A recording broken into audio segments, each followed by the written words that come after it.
বর্তমান ভাবনার জগৎ থেকে ফিরে এলো খুশি। সেদিনের কথা আজও ভুলতে পারে না খুশি। শুধু অতটুকু অসুস্থ হওয়াতেই প্রহরের ওই অবস্থা হয়েছিল। যখন সে জানতে পারবে তার দুষ্টু পরী এই পৃথিবীতে আর মাত্র কয়েকদিনের মেহমান, তখন প্রহরের কি হবে তার কল্পনা করতেই খুশির রুহু কেঁপে উঠছে। না, সে পারবে না প্রহরকে সারা জীবনের গ্লানির বোঝা কাঁধে তুলে দিতে। আমার কিছু হয়ে গেলে যে আমার প্রহর জীবন্ত লাশ হয়ে যাবে, আর আমি সেটা কিছুতেই হতে দিব না। তার চেয়ে বরং প্রহর আমাকে ঘৃণা করুক, চরম ঘৃণা। তবেই সে আমাকে ভুলে জীবনের সামনে এগোতে পারবে। আর প্রহরের মনে ঘৃণা সৃষ্টি করার জন্য যা কিছু আবশ্যক আমি সবই করব। সকালের রোদ জানালার পর্দার ফাঁক দিয়ে খুশির চোখে মুখে এসে লাগতেই ঘুম ভেঙে গেল ওর। ক্লান্ত ফোলা আঁখি যুগল দয়াদ্র চিত্তে মেলে তাকালো। নিজেকে ফ্লোরে আবিষ্কার করলো সে। রাতে হয়তো এখানেই ঘুমিয়ে পড়েছিল। আজকাল আর এসব সুবিধে অসুবিধের মাঝে তেমন পার্থক্যের আভাস পায় না খুশি। বেঁচে থাকাটাই যেখানে নিতান্তই অর্থহীন বস্তুল্য হয়ে গেছে, সেখানে এসব ভালো মন্দ আর অনুভব হয় না। খাটে ভর দিয়ে দুর্বল শরীরটাকে টেনে তুলল খুশি। মৃদু পায়ে এগিয়ে গিয়ে জানালার পর্দা সরিয়ে বাইরে তাকালো। জানালার বাইরে তাকালে যতদূর চোখের নজর যায় শুধুই সীমাহীন অথৈ সমুদ্র। নীল সাগরের রংটাও তার মতোই গভীর। না জানি এই বিশাল সমুদ্র হাজার বছরের কত রহস্য লুকিয়ে রেখেছে নিজের গভীরতায়। তবুও কেমন রাজকীয় ভঙ্গিতে নিজের সৌন্দর্যে সবাইকে ভুলিয়ে রেখেছে। আমি কেন পারি না ওর মতো? কেন প্রহরকে নিজের থেকে দূরে সরাতে পারি না? ওকে যত দূরে সরাতে যাচ্ছি ও ততই আমার কাছে চলে আসছে। এত কঠিন কাজ বুঝি দুনিয়াতে আর কিছুই নেই।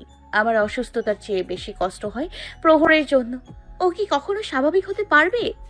প্রথমেই একবার ওর মায়ের কারণে অনেক আঘাত পেয়েছে প্রহর, আর আমি ওকে আবারও সেই আঘাতে আহত করছি।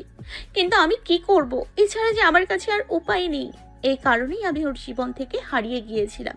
ভেবেছিলাম হয়তো সময়ের সাথে নিজেকে সামলে নিবেও, নিজের জীবনের সামনে অগ্রসর হবে। কিন্তু প্রহর তো এখনো নিজেকে সামলাতে সক্ষম হয়নি। ও তো এখনো সেই আগের জায়গাতেই আছে যেখানে আমি ওকে রেখে এসেছিলাম। চোখের সামনে জলজল করে ভেসে উঠছে সেই দুর্বিষহ দিনটার কথা, যে দিনটা ওর জীবনের সবচেয়ে মর্মান্তিক দিন, যেদিন ওর পৃথিবী থমকে গিয়েছিল। প্রহর খুশির প্রেম কাব্যের সমাপ্তি ঘটেছিল যেদিন। জীবনে এমন একটা দিন আসবে তা স্বপ্নেও ভাবেনি ওরা। অতীত, ওদের প্রেম কাব্যের ভেলা তখন 2 বসন্ত পার করেছে। খুশির ফাইনাল এক্সামও শেষ হয়ে গেছে। খুশি যেন এখন মুক্ত পাখির মতো উড়ে বেড়াতে চাইছে। ফাইনালি ও পড়াশোনা নামক পিঞ্জর থেকে মুক্ত পেয়েছে। এখন শুধু রেজাল্টের অপেক্ষা। প্রহর বলেছিল রেজাল্ট ভালো হলে তবেই সে বিয়ের প্রস্তাব নিয়ে আসবে। তাই তো বেচারি খুশি কোমর কষে পড়াশোনায় নেমেছিল। প্রহরকে বিয়ে করতে হলে যে ওকে এই অভিযানে সফল হতেই হবে। আর এক্সামও ইনশাল্লাহ ভালোই গেছে। এখন ব্যাস শুধু সানাই বাজানোর অপেক্ষা। কবে সে প্রহরের সত্যিকারের বধূ হবে সেই অপেক্ষা। তবে খুশিকে জানতো তার সেই অপেক্ষার অবসান কখনোই ঘটবে না। কালবৈশাখী ঝড় এসে ওর স্বপ্নের পৃথিবী তছনছ করে দিয়ে যাবে। প্রহরদের বাসায় সেদিন জ্ঞান হারানোর পর প্রায় 5 চারেক আর কিচ্ছু হয়নি। প্রহর অনেক চাপাচাপি করেছিল ডক্টরের কাছে প্রপার চেক আপ করানোর জন্য, কিন্তু খুশি কিছুতেই রাজি না। তার ভাষ্য মতে সে তো একদম বিন্দাস আছে। তাহলে শুধু শুধু কেন ডক্টরের কাছে সুই খেতে যাবে? না, সে মোটেও যাবে না। যেহেতু খুশি আর অসুস্থ হয়নি, তাই প্রহরও ওর জেদের সামনে হার মেনে নেয়। তবে 4 মাস পর খুশি নিজের বাসায় আবারও একদিন জ্ঞান হারিয়ে ফেলে। বাসার সবাই ভাবে হয়তো খাওয়া দাওয়ার অনিয়মের কারণে এমন হয়েছে, তাই তেমন একটা চিন্তা করে না ওরা। আর খুশিও প্রহরকে কিছু বলে না, না হলে ও আবার অযথা টেনশন করবে ভেবে। খুশির এক্সাম শেষে প্রহর একটা বিজনেসের কাজে কিছুদিনের জন্য দেশের বাইরে যায়। সেই দরুন খুশি আরও 2-3 বার ওভাবে জ্ঞান হারিয়ে ফেলে। খাওয়া দাওয়াও ঠিক মতো করতে পারে না, মাঝে মধ্যে বমি করে ফেলে। এবার খুশির মা বাবা প্রচুর ঘাবড়ে যায়। তারা আর দেরি না করে খুশিকে ভালো ডক্টরের কাছে নিয়ে যান। ডক্টর খুশির কিছু করতে দেন। এবং টেস্টের রিপোর্টে ধরা পড়ে খুশির ব্রেন টিউমার হয়েছে। আর টিউমারটা ব্রেনের একেবারে সেনসিটিভ জায়গায় হয়েছে, যার অপারেশনও অনেক রিস্কি। বাঁচার চান্স মাত্র 10%। খুশির সাজানো পৃথিবী ওখানেই থমকে যায়। ওর পরিবারও একেবারে ভেঙে পড়ে। আদরের মেয়ের এমন মরণঘাতী রোগের কথা শুনে তারা হতবুদ্ধি হয়ে যায়। তবে খুশির নিজের চাইতে বেশি প্রহরের চিন্তা হয়। প্রহর কিছুতেই এটা সহ্য করতে পারবে না। আমার কিছু হয়ে গেলে ও জীবন্ত লাশ হয়ে যাবে। না না না, ওকে আমার কথা জানতে দেওয়া যাবে না, কিছুতেই না। খুশি তখন মনে মনে একটা কঠোর সিদ্ধান্ত নেয়। খুশি ওর পরিবারকে প্রহরের কথা সব খুলে বলে এবং সাথে এও বলে যে সে প্রহরের জীবন থেকে অনেক দূরে যেতে চায়। সে আর এই শহরে থাকবে না, অনেক দূরে কোথাও চলে যাবে। ওর মা বাবা প্রথমে মানতে চান না, তবে খুশি জেদ ধরে নাওয়া খাওয়া বন্ধ করে বসে আছে। অসুস্থ খুশি আরও অসুস্থ হয়ে যাওয়ার ভয়ে অগত্যা সবাই ওর কথা মেনে নেয়। ওরা সবাই ওদের নানির বাড়ির গ্রামে চলে যাওয়ার সিদ্ধান্ত নেয়। তবে খুশি যাওয়ার আগে একবার শেষবারের মতো প্রহরের সাথে দেখা করে যেতে চায়। অতপর প্রহর বিজনেসের কাজ শেষ করে দেশে ফিরে আসে। রাত 2টোর দিকে নিজের বাসায় এসে পৌঁছয় প্রহর। সকাল হতেই খুশির SMS আসে। খুশি ওর সাথে ফার্ম হাউসে দেখা করার কথা বলেছে। প্রহরও ফটাফট রেডি হয়ে বেরিয়ে পড়ে। দুষ্টু পরীটাকে যে অনেক মিস করেছে সে। আজ সারা দিন শুধু পরীটাকে দেখবে সে। খুব শীঘ্রই খুশিকে নিজের ঘরে বউ করে আনবে। এখন সে ওকে ছাড়া একটা মুহূর্তও থাকা অসম্ভব হয়ে পড়ছে। এসব কথা ভাবতে ভাবতেই প্রহর হাসি মুখে গাড়ি চালিয়ে ফার্ম হাউসে পৌঁছয়। খুশি আজ ওকে পিক করতে নিষেধ করেছে। ও নাকি আগেই চলে এসেছে, তাই প্রহরও সোজা ফার্ম হাউসেই চলে আসে। গাড়ি থামিয়ে দ্রুত বাসায় ভেতরে চলে যায়। খুশিকে দেখার জন্য মন উতলা হয়ে উঠেছে। দরজা খুলে ভিতরে ঢুকতেই সেই প্রিয় মুখটার দর্শন হলো। প্রিয়তমার দর্শন মাত্র প্রশান্তির দমকা হওয়া বয়ে গেল প্রহরের শরীর মন জুড়ে। যেন কত জনমের পর এই মুখটার দর্শন পাচ্ছে ও। প্রহরকে দেখে খুশির বুকের ভিতর হু হু করে উঠল, কেঁপে উঠল অন্তর। আবেগের ঘন ঘটায় মিইয়ে গেল সে। বাঁধ ভেঙে উপচে পড়ল চোখের নোনা জল। কাপা কাপা কদম বাড়ালো প্রহরের দিকে। প্রহর হাসি মুখে 2 হাত প্রসারিত করে প্রিয়তমাকে নিজের বাহু বন্ধনের সাদর আহ্বান জানালো। খুশিও আহ্বানে সাড়া দিয়ে দৌড়ে গিয়ে ঝাঁপিয়ে পড়ল প্রহরের বুকে। 2 হাতে শক্ত করে প্রহরের গলা পেঁচিয়ে ধরে কাঁধে মুখ লুকিয়ে ফুপিয়ে কেঁদে উঠল। প্রহরও 2 হাতে খুশির কোমর জড়িয়ে ধরে খুশিকে উঁচু করে ধরে গোল গোল করে ঘোরাতে লাগলো। ঘোরাতে ঘোরাতে বলতে লাগলো, I miss you. I miss you. I miss you so much. খুশিকে নিচে দাঁড় করিয়ে চোখের পানি মুছে দিয়ে বলল, এই পাগলি, কাছো কেন? এরকম আমি এসে গেছি তো, আর দূরে যাব না। আমার দুষ্ট পরীকে ছেড়ে তো কোথাও যাবো না আমি। খুশি শুধু অশ্রু সজল চোখে তাকিয়ে রইল প্রহরের দিকে। এখনো কিভাবে বলবে যে এবার যে খুশি নিজেই দূরে চলে যাবে, তাও সারা জীবনের জন্য। এমনটা কেন হলো ওর সাথে? ও কিভাবে থাকবে প্রহরকে ছেড়ে? প্রহর কি পারবে ওকে ভুলে যেতে? খুশিকে এভাবে তাকিয়ে থাকতে দেখে প্রহর বলে উঠল, কি হলো, কথা বলছো না কেন? আমার নন স্টপ টেপ রেকর্ডার দেখছি একদম চুপচাপ হয়ে গেছে। আমার বিরহে এই অবস্থা হয়েছে নাকি? খুব মিস করেছো বুঝি আমাকে? খুশি জোরপূর্বক হেসে বলল, কই না তো, আমি তো শুধু এই হট বডিটাকে মিস করছিলাম। প্রহর হেসে দিয়ে বলল, আচ্ছা তাই? আমার কামনার দেবী। প্রহর খুশিকে কোলে তুলে নিয়ে সোফায় এসে বসল। খুশি শুধু প্রহরের গলা জড়িয়ে ধরে অপলক দৃষ্টিতে প্রহরের দিকে তাকিয়েই আছে, যেন কত জনমের দেখা একেবারে দেখে নিচ্ছে ও। প্রহরের চেহারাটাকে নিজের ভেতর সামিয়ে নিচ্ছে খুশি। খুশির আজকের চাহনি কেমন অন্য রকম লাগছে প্রহরের কাছে। ও ভাবলো হয়তো কতদিন পর দেখছে তাই এমন করছে। প্রহর খুশির গালে হাত বুলিয়ে বলল, তুমি ঠিক আছে তো খুশি? তোমাকে কেমন অন্যমনস্ক লাগছে, মুখটাও কেমন শুকনো শুকনো লাগছে। শরীর ঠিক আছে তো? চমকে গেল খুশি।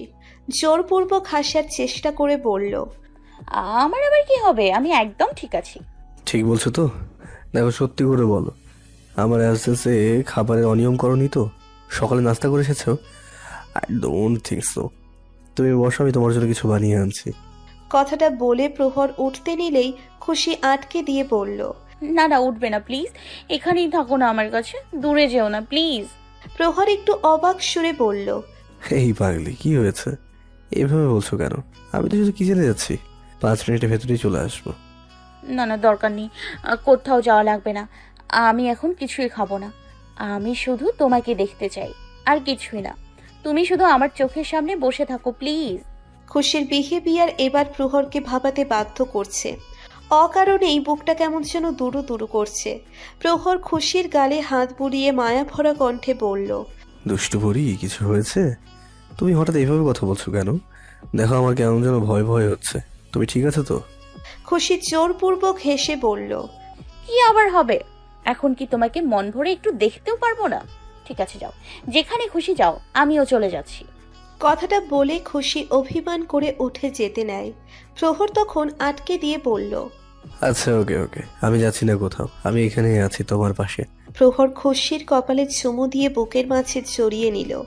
বুকটা কেমন যেন দুরু দুরু করছে ওর। কেমন যেন অদ্ভুত মনে হচ্ছে না অনুভূতিটা? কোনো কিছু কি হতে চলেছে? খুশি প্রহরের বুক থেকে মুখ তুলে আবারও প্রহরের মুখের দিকে অপলকভাবে তাকিয়ে রইল। প্রহরের গালে হাত বুলিয়ে বলে উঠল। কুসমিনা। আচমকা খুশির এমন আবদারে প্রহর আবারও একটু অবাক হলো। খুশি আগে কখনো এভাবে বলেনি। আগে যা বলতো শুধু মজার ছলে বলতো, কিন্তু আজ কেমন অন্যরকম শোনাচ্ছে ওর কথা। প্রহর প্রশ্নবিদ্ধ চোখে তাকিয়ে রইল খুশির দিকে। খুশি আবারও অনুরোধের সুরে বলল, প্লিজ, শুধু একবারই শেষ, আর কখনো চাইবো না।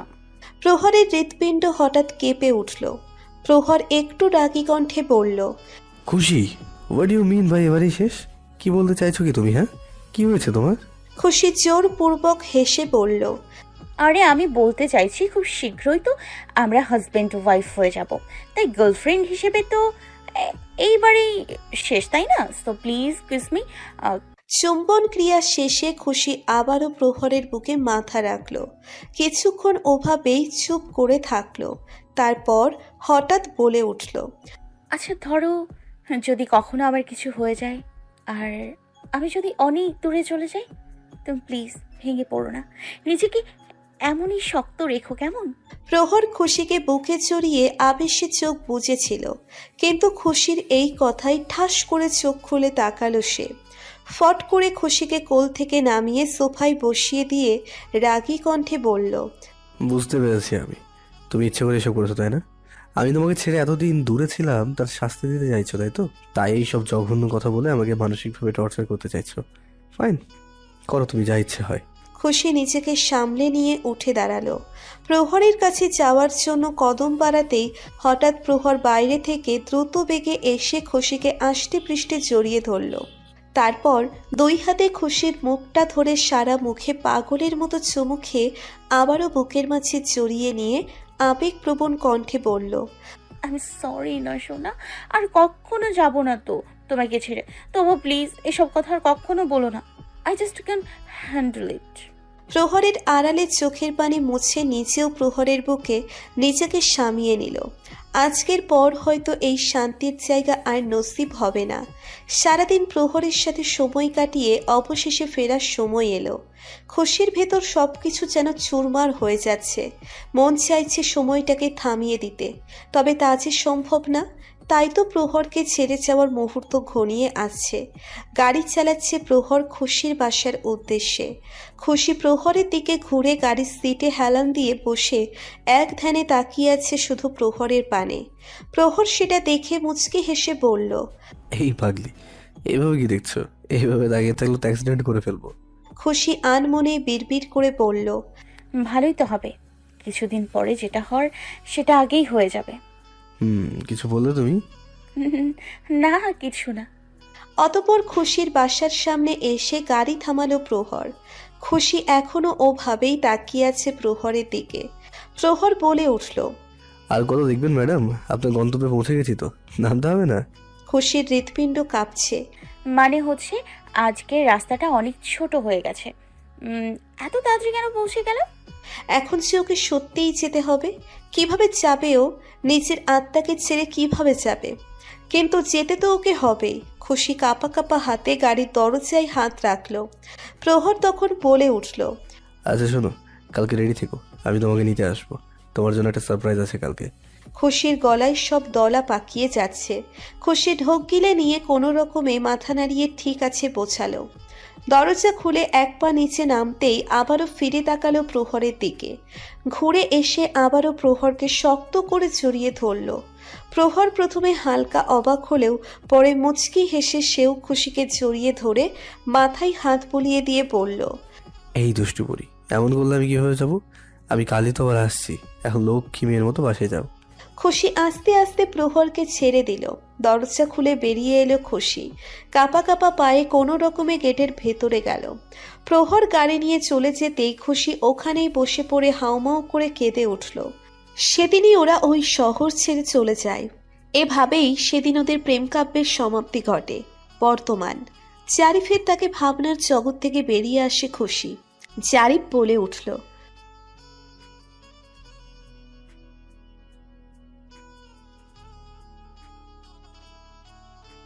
খুশি যেতে না চাইলেও জারিফ জোর করে ওকে নিয়ে গেল। বাইরে এসে খুশি শুধু এদিক ওদিক তাকিয়ে প্রহরকে খুঁজছে। এখন পর্যন্ত একবারও সামনে পড়েনি প্রহর। কাল রাতে আমার কাজে নিশ্চয় প্রহর অনেক অপমানিত বোধ করেছে, তাই তো আজ আর আমার সামনে আসছে না। তাহলে কি প্রহর এবার সত্যি আমার পিছু ছেড়ে দেবে? এটাই তো আমি চাচ্ছিলাম। তাহলে এখন এত খারাপ লাগছে কেন? লাগলে লাগুক, তবু এটাই ঠিক, প্রহর আমার থেকে যত দূরে থাকবে ততই ভালো থাকবে। এভাবে সারাদিন চলে গেল। প্রহর খুশির সামনে আসেনি। খুশি এবার নিশ্চিত হলো যে প্রহর সত্যিই ওকে আর দেখতে চায় না। নিজের কষ্ট লাগলেও প্রহরের জন্য ভালো লাগছে ওর। হয়তো ও এখন ওর জীবনের সামনে এগুতে পারবে। রাতে ডিনার শেষে এসব ভাবতে ভাবতেই নিজের রুমের দিকে যাচ্ছিল খুশি। হঠাৎ পিছন থেকে কেউ এসে খুশির মুখে রুমাল চেপে ধরল। কিছুক্ষণের মধ্যেই খুশি জ্ঞান হারিয়ে ঢলে পড়ল।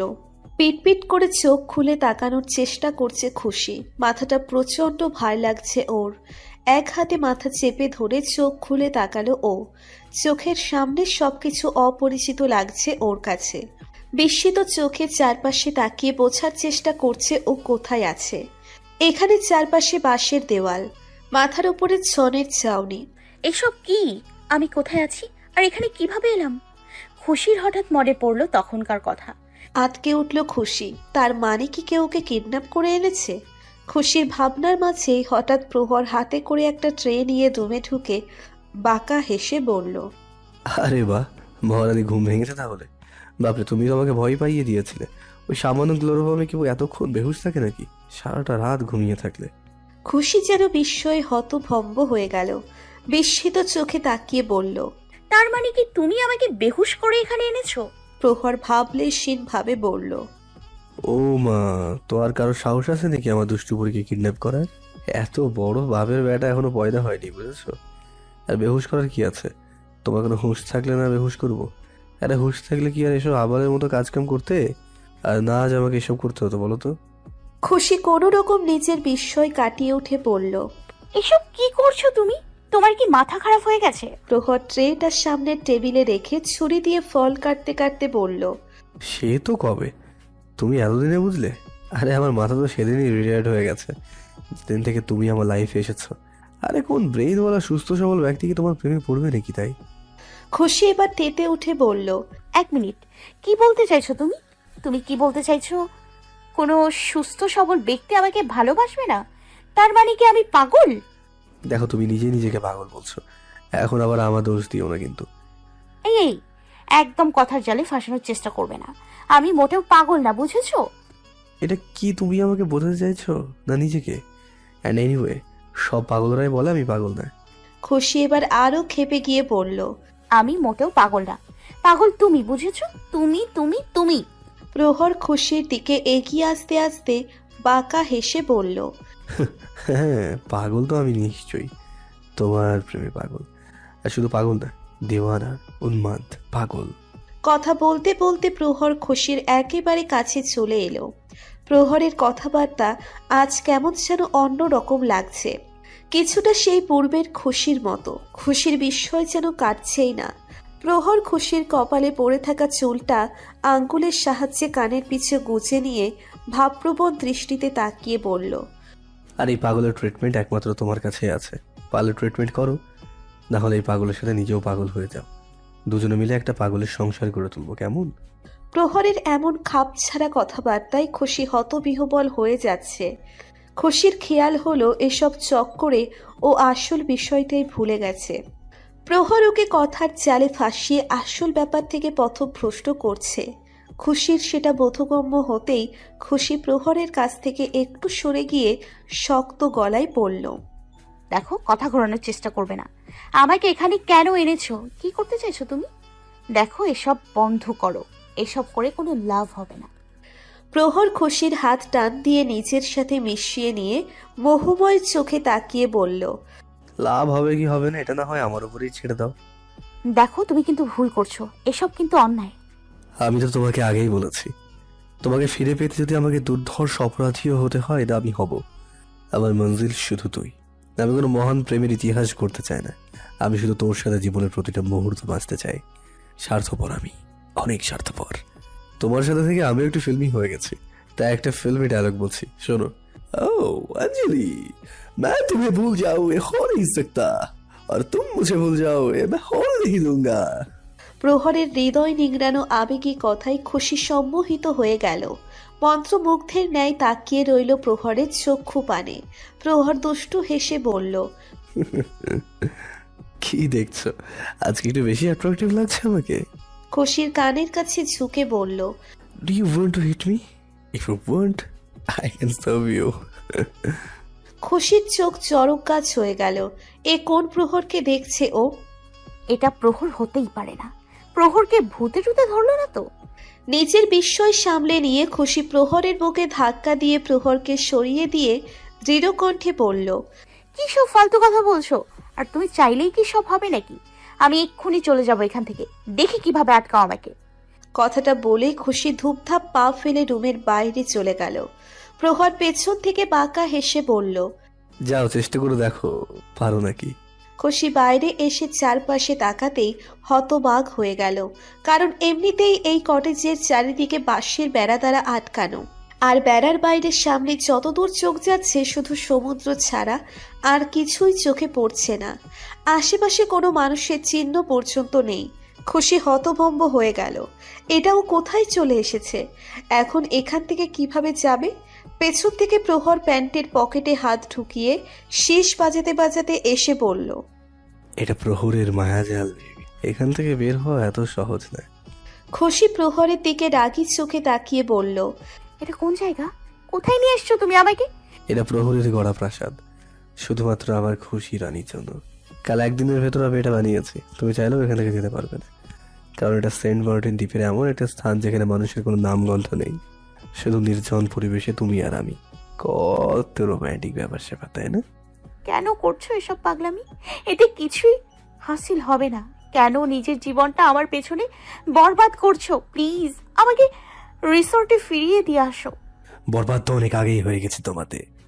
তাই যে করেই হোক তোমাকে তো আমার চাই। আর এখান থেকে তুমি ততক্ষণ ছাড়া পাবে না যতক্ষণ না তুমি মেনে নিচ্ছ যে তুমি এখনো আমাকেই ভালোবাসো। এটা কখনোই হবে না। তুমি যত যাই করো তাতে লাভ হবে না, শুধু হিতের বিপরীতেই হবে। তুমি কি ভেবেছো আমাকে এখানে আটকে রাখলে সব ঠিক হয়ে যাবে? এটা তোমার ভুল ধারণা, আর আমি তোমাকে সেটা প্রমাণ করেই ছাড়বো। Let's see then, who will be winner? তোমার মিথ্যে অভিনয় যেতে নাকি আমার সত্যি ভালোবাসা? এখন থেকে রাত দিন 24 ঘন্টায় তোমার চোখের সামনে শুধু আমাকেই দেখতে পাবে। দেখি কতক্ষণ নিজেকে আড়াল করে রাখতে পারো। It will be fun.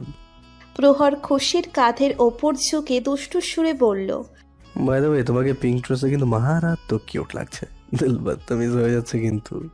খুশি চোখ বড় বড় করে প্রহরের দিকে তাকাতেই প্রহর চোখ টিপ মেরে দিল।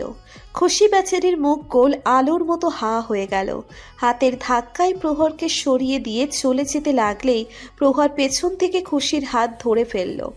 খুশি প্রহরের দিকে ফিরে তাকালে প্রহর মুচকি হেসে গান ধরল, जानम देख लो मिट गई दूरियां, मैं यहाँ हूँ यहाँ हूँ यहाँ हूँ यहाँ, कैसी सरहदे कैसी मजबूरियां मैं यहाँ हूँ यहाँ हूँ यहाँ हूँ यहाँ तुम छुपा ना सकोगी मैं वो राज़ हूँ तुम भुला ना सकोगी वो अंदाज हूँ गूंजता हूँ जो दिल में तो हैरान क्यों मैं तुम्हारी ही दिल की तो आवाज हूँ सुन सकूं तो सुनो धड़कनों की जुबान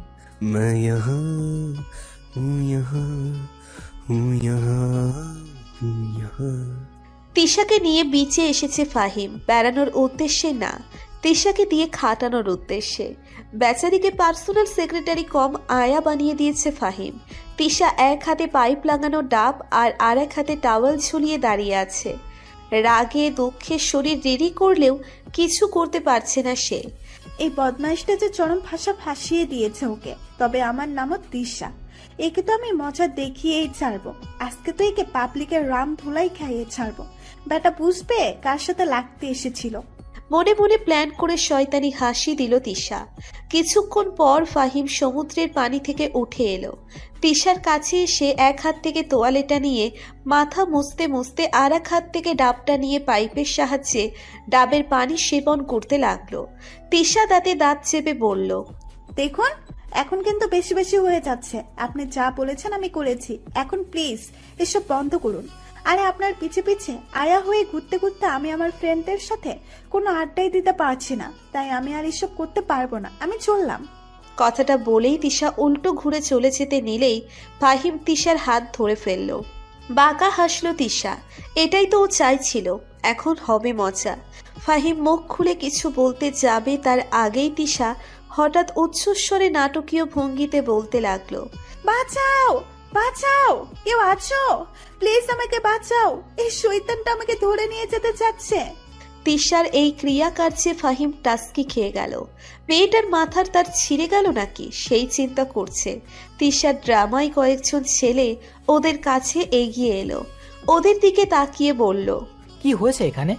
তিশা মেলোড্রামা করে বলল, দেখুন না ভাইয়া, এই বদমাইশটা আমার সাথে ইফটিজেন করছে, আমাকে জোর করে নিয়ে যেতে চাচ্ছে, প্লিজ বাঁচান না আমাকে। তিশা ড্রামায় ভ্রু কুচকে এলো ফাহিমের। বুঝতে পারছে কি করতে চাইছে ও। ছেলেগুলো ফাহিমের দিকে এগিয়ে এসে প্রখর চোখে তাকিয়ে বলল, ওই তোর সাহস তো কম না রে, আমাদের সামনে মেয়েবাজি করছিস? হাত পা নিয়ে বাড়ি ফিরতে চাস না নাকি? ভালো চাস তো এক্ষুনি ওর হাত ছাড়, না হলে কিন্তু তোর মায়ের বুক খালি হয়ে যাবে। ফাহিম ভালো করেই বুঝতে পারছে এই ছেলেগুলো কোন ধরনের, তাই হঠাৎ মুখভঙ্গি বদলে নিয়ে ভীতু স্বরে বলল, আরে আরে ভাই, আমার এত সাহস কই আপনাদের সাথে লাগার? আমি তো ছোট্ট নান্না মুন্না বাচ্চা মানুষ, ভুল হয়ে গেছে ভাই, আর কখনো হবে না। ছেলেগুলো বিজয়ের গর্বিত হাসি দিয়ে বলল, ঠিক আছে ঠিক আছে, আজ প্রথমবার বলে মাফ করে দিলাম, আর যেন এসব না দেখি। যা এখন এখান থেকে। জি ভাই। ফাহিম মাথা ঝুঁকিয়ে ওখান থেকে সরে গেল। তিশা মনে মনে বিশ্ব জয়ের হাসি দিল। যাক, শেষমেশ এই আপদটা থেকে মুক্তি পেল। এসেছিল তিশার সাথে লাগতে, দিলাম ঘোল খাইয়ে। তিশা ছেলেগুলোর দিকে তাকিয়ে কৃতজ্ঞতা প্রকাশ করে বলল, আপনাদের অনেক ধন্যবাদ আমাকে সাহায্য করার জন্য, এখন আসি আমি। কথাটা বলে তিশা চলে যেতে নিলেই ছেলেগুলো ওকে ঘিরে ধরল। তারপর শয়তানি হেসে বলে উঠল, এত জলদি কিসের সুন্দরী? ধন্যবাদ জ্ঞাপনটা আর একটু ভালো করে দিলে হয়তো জমতো। এমন শুকনো শুকনো ধন্যবাদ হবে? তিশার ভয়ে গলা শুকিয়ে এলো। ও তো আসমান থেকে পড়ে খেচুড়ে আটকে গেল। এক ঝামেলা থেকে বের হতে গিয়ে আরো বড় বিপদে পা ফেলল। এরা তো হিরো না ভিলেন, একজনের হাত থেকে বাঁচিয়ে নিজেরাই ভোগ করতে চায়। এর চেয়ে তো ফাহিমের সাথেই ভালো ছিল, কমসে কম ছেলেটা ওর দিকে কোন নজর তো দিত না। এখন কি করবে ও? বেশি পণ্ডিতি দেখাতে গিয়ে ফেঁসে গেলি। তিশা আশেপাশে তাকিয়ে ফাহিমকে খোঁজার চেষ্টা করছে। এখন একমাত্র ওই ভরসা, কিন্তু কোথাও দেখতে পাচ্ছে না ফাহিমকে। তিশার এবার ভয়ে আত্মা কাঁপছে। কি করবে এখনো? কিভাবে বাঁচবে ওদের হাত থেকে? তিশা ভয়ে চোখ বন্ধ করে আল্লাহকে ডাকতে লাগলো। হঠাৎ ফাহিমের কণ্ঠ শুনে ফট করে চোখ খুলে তাকালো তিশা। ফাহিম ওখানে এসে ছেলেগুলোর উদ্দেশ্যে বলল, সরি ভাই, আপনাদের আবার ডিস্টার্ব করছি। আসলে আমার আংটিটা বোধহয় এখানেই কোথাও পড়েছে, তাই খুঁজতে এসেছি। ছেলেগুলো মাথা ঝাঁকিয়ে সাই দিল।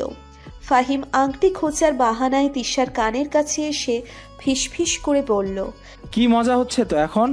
আমি আগেই বুঝতে পেরেছিলাম এরা কেমন লোক, তাই চুপচাপ চলে গিয়েছিলাম। এখন বুঝতে পারবেন বেশি চালাকি দেখাতে গেলে কি হয়। আমার সাথে ডাবল গেম খেলতে চাইছিলেন না, এখন দেখেন কেমন লাগে।